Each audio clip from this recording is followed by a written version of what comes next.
Aujourd'hui, nous allons parler de l'une des mitrailleuses les plus célèbres de la Seconde Guerre mondiale, une arme à la réputation terrifiante pour de nombreuses raisons. Nous partagerons des histoires méconnues qui l'entourent, expliquerons les tactiques d'escouade, montrerons ce que c'était que de faire partie de l'équipe qui la manœuvrait, et pourquoi ces opérateurs devenaient parfois fous après avoir vu la destruction causée par leur arme.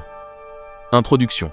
Alors que la manière de faire la guerre changeait radicalement après la Première Guerre mondiale, et que l'Allemagne se concentrait sur les tactiques du Blitzkrieg, ils avaient besoin de quelque chose de plus léger pour suivre les avancées rapides. Contrairement à la lourde MG-08 avec son système de refroidissement par eau et un poids de 88 livres, environ 40 kg, les ingénieurs allemands sont passés aux mitrailleuses refroidies par air et ont créé en 1930 la MG-13. Cependant, elle ne disposait que d'un chargeur de 25 cartouches qui ne durait que 2 secondes et demie en tir continu. Puis, 4 ans plus tard, est apparue l'emblématique MG-34, la première véritable mitrailleuse polyvalente. Elle était alimentée par bande et disposait d'un système de changement rapide du canon avec une cadence de tir de 900 à 1000 coups par minute. Elle était fiable et efficace. Cependant, elle était chère et difficile à produire, nécessitant 150 hommes pour fabriquer une seule mitrailleuse.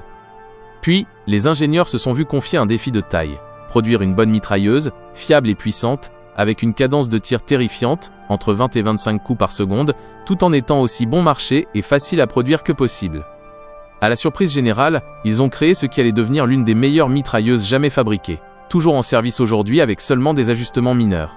En utilisant des pièces en métal estampé et en réduisant le temps de production à seulement 75 heures à moindre coût, la MG-42 était née. Elle était significativement plus fiable que la MG-34, avec un système de changement rapide du canon, et elle pouvait tirer 1200 coups par minute, plus du double de la cadence de toutes les autres mitrailleuses alliées.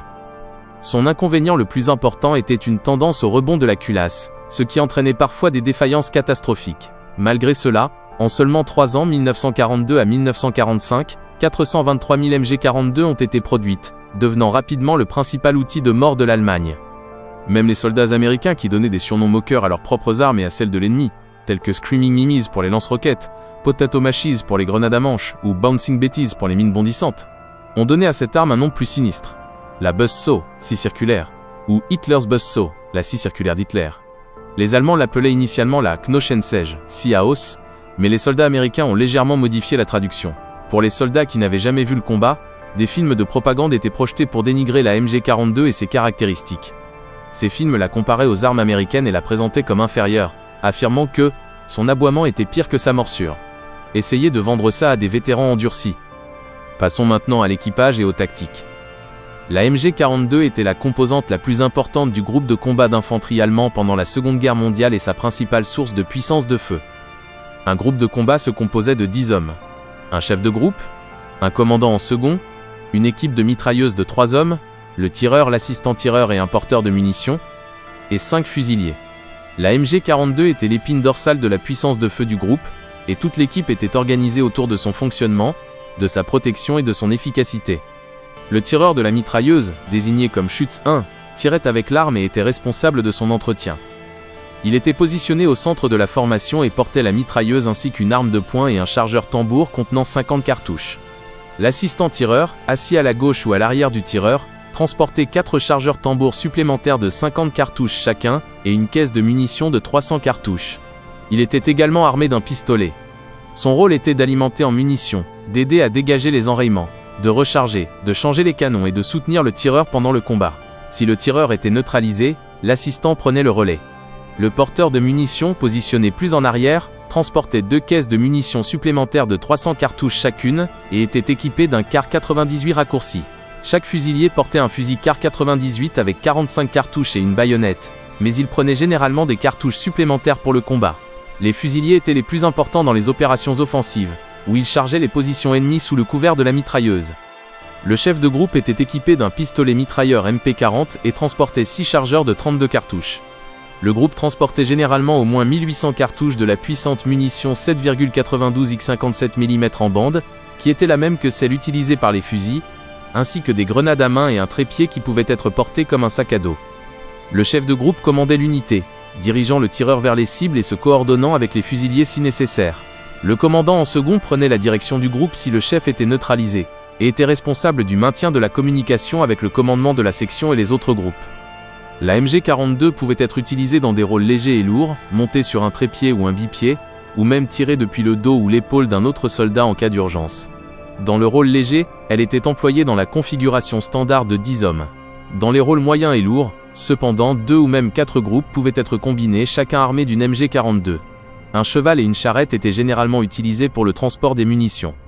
En raison de son recul immense, des soldats forts étaient nécessaires pour la manœuvrer, et contrôler l'arme tout en tirant en mouvement était particulièrement difficile. Pour le tir de suppression, ils avaient pour consigne d'utiliser de courtes rafales contrôlées de seulement 5 à 7 coups, ce qui exigeait une discipline de tir précise. Lors d'engagements intenses, un canon neuf ne permettait qu'environ 20 secondes de tir, et après environ 250 coups, le canon chauffé au rouge devait être remplacé. L'assistant tireur libérait un loquet sur le côté de l'arme, retirait le canon chaud, et en insérait un nouveau. Un équipage bien entraîné pouvait accomplir cette opération en moins de 10 secondes IK, en faisant tourner les canons pour éviter d'endommager l'arme. Les soldats alliés étaient conscients de cela, et s'entraînaient à utiliser cette courte fenêtre pendant les changements de canon pour avancer. Le bipied rendait l'arme légère et facile à déployer en position couchée, ce qui la rendait idéale pour les manœuvres offensives. Le trépied plus lourd était principalement utilisé pour les positions fixes et la défense, offrant un tir stable et précis. Il pouvait également être utilisé pour le tir indirect avec des optiques de précision, transformant efficacement la mitrailleuse en une pièce d'artillerie légère. Le trépied comportait un mécanisme intégré qui déplaçait automatiquement l'arme dans un mouvement de balayage prédéfini, lui permettant de couvrir une large zone avec précision. En plus de son utilisation par l'infanterie, la MG42 était montée sur des véhicules tels que des semi-chenillés, des chars, et même des motos avec sidecar. Elle était également très efficace comme arme anti-aérienne contre les avions volant à basse altitude, et a abattu de nombreux parachutistes sautant en plein jour. Cependant, servir dans un équipage de MG42 était une arme à double tranchant. Bien que la mitrailleuse fût l'une des armes les plus meurtrières sur le champ de bataille, sa réputation et son efficacité en faisaient également une cible prioritaire. Les équipages étaient les premiers à être visés par l'artillerie, les chars et les tireurs d'élite, et il était incertain de ce qui vous arriverait si vous vous rendiez après avoir fauché des vagues de soldats et de camarades ennemis. De plus, en raison de son distinctif lors du tir, après seulement quelques rafales, tout le monde savait où vous étiez. Pour cette raison, les équipages changeaient périodiquement de position pendant les batailles. Cependant, ce n'était pas toujours possible, en particulier dans les positions défensives où ils devaient tenir leur terrain, ce qui entraînait des taux de perte plus élevés chez les tireurs et les assistants. Une histoire intéressante sur la façon dont une MG42 est arrivée en Amérique concerne le soldat de première classe Leonard Lineberry. Alors qu'il conduisait son camion à travers une zone récemment sécurisée en Belgique, il a repéré quelque chose sur le bord de la route. Bien qu'il n'en ait pas eu le droit, il s'est arrêté et a ramassé ce qui s'est avéré être une MG42 abandonnée. Comme il ne savait pas comment la manipuler, il a soudoyé un prisonnier allemand parlant anglais avec 2 paquets de cigarettes pour qu'il lui apprenne à la démonter. Lineberry l'a ensuite envoyé chez lui en pièces détachées, et la MG42 est restée dans sa famille jusqu'en 2016, date à laquelle son fils en a fait don à un musée. Une chose que vous ne feriez jamais, c'est charger à découvert directement vers un nid de MG42. Dans des batailles comme le jour J, il est devenu évident ce que quelques MG42 pouvaient faire. Heinrich Severloh, par exemple, était un soldat allemand stationné à Omaha Beach lors du débarquement. Il a tiré environ 13 000 cartouches avec sa mitrailleuse et a été responsable de la mort de centaines d'alliés. Les équipages qui ont connu des combats intenses étaient souvent hantés par le nombre de vies qu'ils avaient prises en quelques secondes, et il y a eu des rapports de soldats s'effondrant mentalement après les batailles. Le front de l'Est est un autre exemple où la MG42 a été utilisée avec un effet dévastateur contre les attaques par vagues humaines de l'armée rouge. Vous pouvez imaginer le résultat.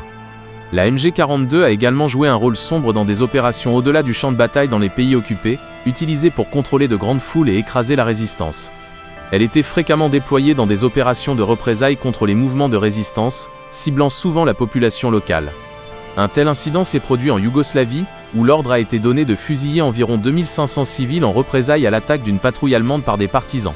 Dans ce cas, un soldat allemand a refusé un ordre direct de tirer, et a été exécuté par son commandant. D'un autre côté, les MG42 capturés étaient très prisés par les Alliés, en particulier par les groupes de partisans et les combattants de la résistance. L'arme était idéale pour la guérilla et les tactiques de harcèlement. Pendant la Seconde Guerre mondiale, les États-Unis ont tenté de faire de la rétro-ingénierie sur des MG42 capturés, créant le prototype T-24. Bien qu'il ressemblât à la MG42, les États-Unis n'ont pas pu atteindre une cadence de tir supérieure à 600 coups par minute, et le prototype souffrait de dysfonctionnements fréquents et de surchauffe. Le projet a finalement été abandonné, et l'accent a été remis sur la production d'autres armes. La conception de la MG42 était si efficace qu'elle a influencé de nombreuses mitrailleuses modernes, et techniquement, l'arme est toujours en service aujourd'hui avec seulement des améliorations mineures sous le nom de MG3. Elle est chambrée pour la cartouche autant de 7,62 ou 51 mm, et dispose d'une cadence de tir réglable.